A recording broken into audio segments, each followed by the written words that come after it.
দর্শক, অনেক জল্পনা কল্পনা রয়েছে এই যে সামনে নির্বাচন এবং নির্বাচনের পরে বর্তমান সরকারের কার্যকাল শেষ হচ্ছে, নতুন সরকার আসছে, নতুন সরকার দায়িত্ব নেয়ার পরে বর্তমান সরকারের আর কেউ কোনো দায়িত্বে থাকছেন না।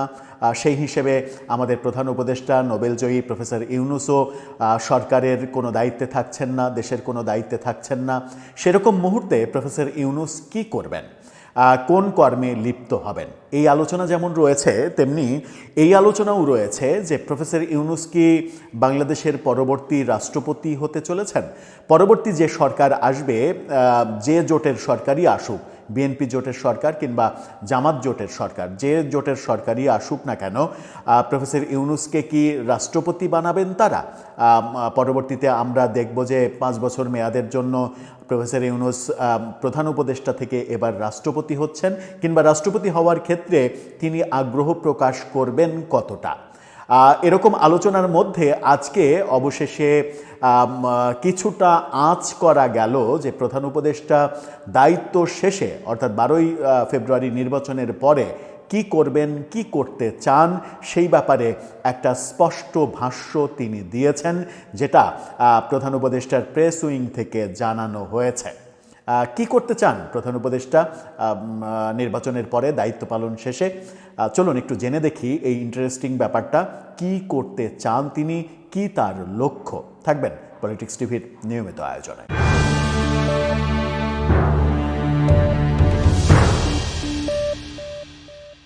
দর্শক, বলছিলাম আমাদের প্রধান উপদেষ্টা প্রফেসর ইউনূসকে নিয়ে নানা রকমের আলোচনা রয়েছে এবং সেই আলোচনার সূত্রপাতটা হয়েছে গত বছর লন্ডনে বিএনপির তখনকার ভারপ্রাপ্ত চেয়ারম্যান তারেক রহমানের সঙ্গে আমাদের প্রধান উপদেষ্টার যে বৈঠক হয়, সেই বৈঠকের পরে আলোচনা এবং গুঞ্জন তৈরি হয় যে বিএনপির সঙ্গে একটা সমঝোতা হয়েছে।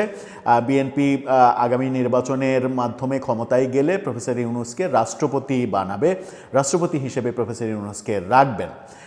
এই আলোচনা অনেকে করেছেন, আবার এই আলোচনাও অনেকে করেছেন যে এখন যতটা পাওয়ারে আছেন প্রফেসর ইউনূস, রাষ্ট্রের সমস্ত পাওয়ার তার হাতে, কিন্তু রাষ্ট্রপতি হলে তো ঠুটুর জগন্নাথ। বাংলাদেশের রাষ্ট্রপতির ক্ষমতা হচ্ছে ঠুটুর জগন্নাথের মতো, সই করা ছাড়া, কাগজে সই করা ছাড়া প্রকৃতপক্ষে তার কোনো ক্ষমতা নেই। প্রচণ্ড প্রতাপশালী, প্রচণ্ড ক্ষমতাবান একজন মানুষ থেকে ঠুঠু জগন্নাথে পরিণত হতে চাইবেন কি প্রফেসর ইউনূস? সেটা যেমন একটা প্রশ্ন।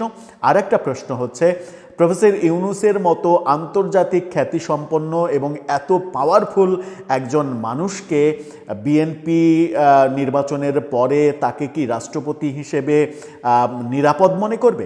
বিএনপির জন্য কি প্রফেসর ইউনূস রাষ্ট্রপতি হিসেবে নিরাপদ হতে পারবেন কিংবা নিরাপদ মনে করবে বিএনপি? এই আলোচনাগুলো ছিল।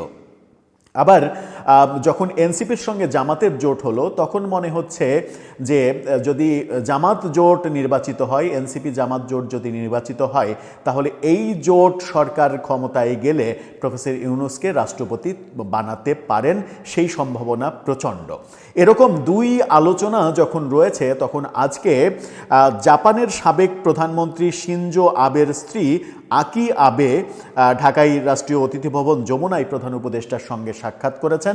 সেই সাক্ষাৎ নিয়ে প্রেস কনফারেন্স করেছেন বাংলাদেশ প্রধান উপদেষ্টার প্রেস উইং। সেই প্রেস উইংয়ের প্রেস কনফারেন্স থেকে আজকে জানানো হলো যে প্রধান উপদেষ্টা এই দায়িত্ব পালন শেষে কি করবেন, কি করতে চান, এরকম একটা নিউজও করেছে বাংলাদেশের গণমাধ্যম এনটিভি শিরোনামটা দেখে নিতে পারেন।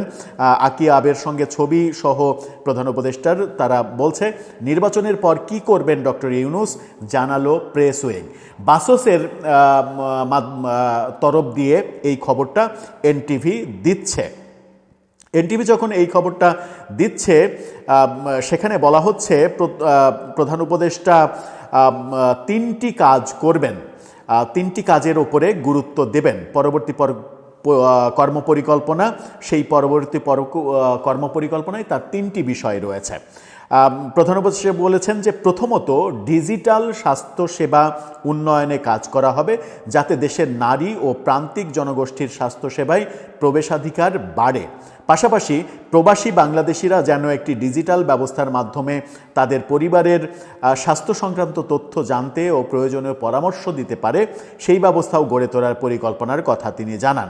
দ্বিতীয়ত, কিন্তু যে প্রথম পরিকল্পনা যেটা তিনি জানালেন সেটা সেটা করতে হলে তো তাকে রাষ্ট্র ক্ষমতায় থাকতে হবে, রাষ্ট্রের দায়িত্বে থাকতে হবে, সেটা প্রধানমন্ত্রী হিসেবে হোক আর রাষ্ট্রপতি হিসেবে হোক। ওটা তো রাষ্ট্রের কর্ম, ওটা তো তার ব্যক্তিগত কর্ম নয়। কিন্তু প্রধান উপদেষ্টা দায়িত্ব পালন শেষে কি করবেন এই তালিকায় ওই ডিজিটাল স্বাস্থ্যসেবার ব্যাপারটা কেন আসলো? গত 16-17 মাসে স্বাস্থ্য মন্ত্রণালয়ের এই কাজ করার তো একটা অপশন ছিল, সেই কাজ কিন্তু গত 16-17 মাসে এই সরকারকে করতে দেখিনি।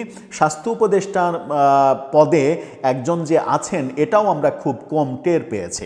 দ্বিতীয়ত বলা হচ্ছে তরুণদের উন্নয়ন ও তরুণ উদ্যোক্তা তৈরির কার্যক্রম আগের মতোই অব্যাহত থাকবে বলে ডক্টর ইউনূস জানিয়েছেন, অর্থাৎ তরুণদের নিয়ে তিনি কাজ করবেন।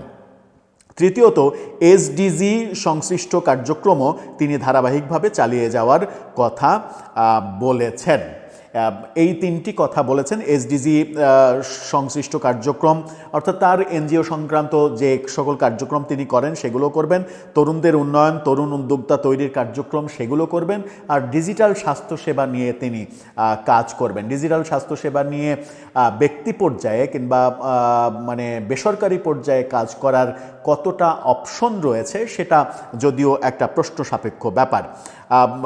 এখান থেকে আরও জানানো হয়েছে যে এই দায়িত্ব পালন শেষে মার্চের তৃতীয় সপ্তাহে সাসাকাওয়া ফাউন্ডেশনের আমন্ত্রণে জাপান সফরে যাওয়ার কথা ডক্টর ইউনূসের, সেটাও জানিয়েছেন তিনি।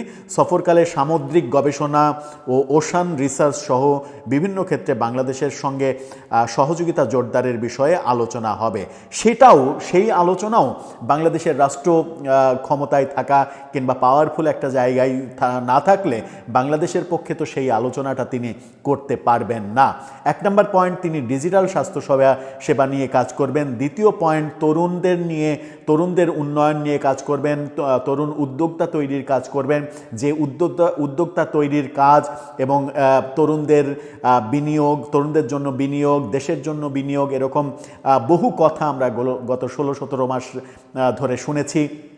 প্রথমটা ডিজিটাল স্বাস্থ্য সেবা নিয়ে কাজ। এই কাজগুলো কিন্তু করতে হলে সরকারের সঙ্গে সংশ্লিষ্ট থাকতে হবে। তাহলে কি ব্যাপারটা এরকমই হচ্ছে যে আগামী নির্বাচনের পরে সত্যি সত্যি দুই জোটের যেই জিতুক না কেন এই দুই জোটের সঙ্গে এক ধরনের সমঝোতা হয়েই গেছে যে বর্তমান প্রধান উপদেষ্টা প্রফেসর ইউনূস পরবর্তী রাষ্ট্রপতি হচ্ছেন এবং এই দুই জোট যেই নির্বাচিত হোক তারাই প্রফেসর ইউনূসকে রাষ্ট্রপতি হিসেবে নিয়োগ দেবেন। সেদিকেই কি যাচ্ছে? আর সেদিকে যাওয়াটা বিএনপির জন্য কতটা ঠিক হবে, কতটা গুরুত্বপূর্ণ হবে, কিংবা বিএনপির জন্য ব্যাপারটা কতটা নিরাপদ হবে সেটা যেমন প্রশ্ন, তেমনি জামাত এনসিপি জোটের ব্যাপারেও নানা রকমের প্রশ্ন আছে। একটা আলোচনা রয়েছে যে জামাত জোট যদি ক্ষমতায় যায় তাহলে নাহিদ ইসলামকে প্রধানমন্ত্রী বানিয়ে দেয়া হতে পারে এবং সেই ক্ষেত্রে নাহিদ ইসলামকে যদি প্রধানমন্ত্রী বানিয়ে দেয়া হয় তাহলে নিশ্চিত করেই জামাতের আমির হয়তো প্রেসিডেন্ট হতে চাইবেন।